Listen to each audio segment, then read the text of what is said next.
Bom dia, seja bem-vindo a mais um episódio de Café com Torá. Vamos estudar então mais um pouquinho? Vamos para a Halachá de número 9 do capítulo 6 de Hilchot De'oth.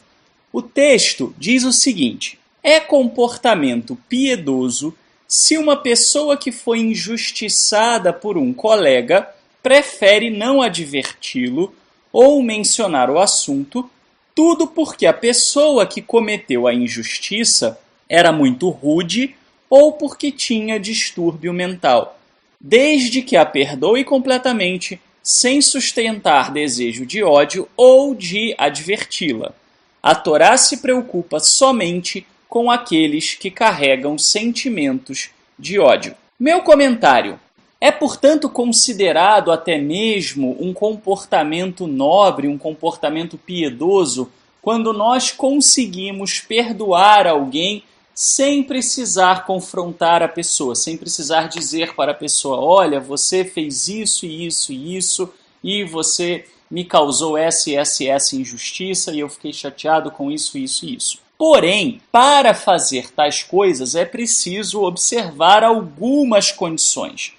A mais importante delas é justamente essa, que é a de que a pessoa tem que ser capaz de perdoar sem nutrir nenhum tipo de ressentimento, mágoa, raiva, ira ou desejo de falar alguma coisa. Se você consegue fazer isso, se você consegue perdoar e realmente virar a página, então tudo bem. Então não é necessário você falar com o outro quando você percebe que a situação ocorre porque o outro não tem muita instrução, é uma pessoa rude, que não recebeu muita educação, muitas vezes não tem noção do que está fazendo, ou é uma pessoa que tem algum tipo de desequilíbrio, algum tipo de distúrbio. Alguém poderia perguntar, mas como é que uma pessoa que não é, por exemplo, profissional da área, consegue perceber que alguém tem algum tipo de distúrbio? Isso se percebe pelo padrão de comportamento.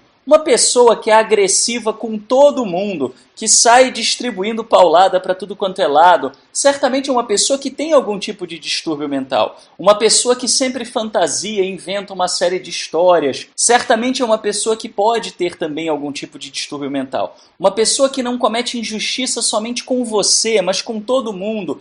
Uma pessoa que grita com todo mundo, esbraveja com todo mundo. É assim desde com a mãe dela até com o porteiro do prédio, passando pelo presidente da República. Certamente essa é uma pessoa com algum tipo de transtorno. Se você consegue então perceber que a questão é da pessoa, ou mesmo que a pessoa está passando por um momento ruim, lembrando que um distúrbio não precisa ser necessariamente uma coisa permanente, pode ser uma questão momentânea. A pessoa está passando por uma situação terrível, está passando, por exemplo, por um divórcio, perdeu o emprego, está péssima, e aí então essa pessoa comete uma injustiça com você. Se você consegue ver isso e relevar e não ficar com raiva da pessoa, aí sim você pode abdicar de uma exortação. Agora, em casos normais e em casos em que ficou algum tipo de sentimento, você não deve varrer para debaixo do tapete. Nesse caso, vale aquilo que nós vimos anteriormente,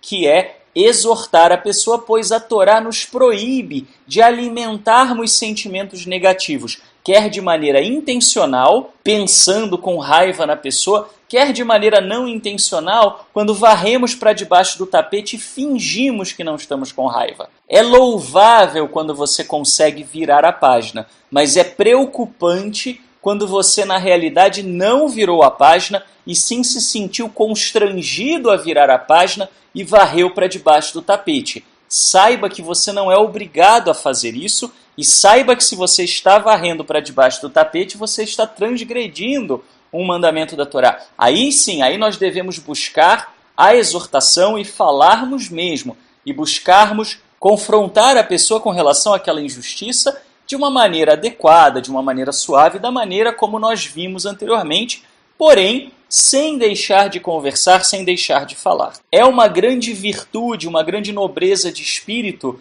e até mesmo um sinal de maturidade, quando conseguimos virar a página sem ficar sentimento nenhum. Mas é importante lembrar que o fato disso ser louvável não faz disso uma obrigação. Por quê? porque não depende só da sua vontade, depende muitas vezes do seu estado de espírito, depende do que aconteceu, depende da sua experiência de vida, depende de uma série de fatores que nem sempre você pode ter controle sobre. Porém, como conselho prático, fica sempre uma dica importante. Procure observar quando uma pessoa comete uma injustiça com você, o quanto é dela, o quanto é uma questão dela, um problema dela, uma dificuldade dela, uma pessoa que infelizmente tem problemas, tem questões. E se você consegue perceber isso, fica muito mais fácil perdoar, fica muito mais fácil virar a página. Quanto mais nós estivermos atentos ao outro, mais nós seremos capazes de perceber essa questão e, finalmente, conseguiremos, em um dado momento, evoluir ao ponto do comportamento piedoso de relevar a maioria dos casos possíveis, entendendo as dificuldades de cada pessoa. Até amanhã, se o Eterno nos permitir.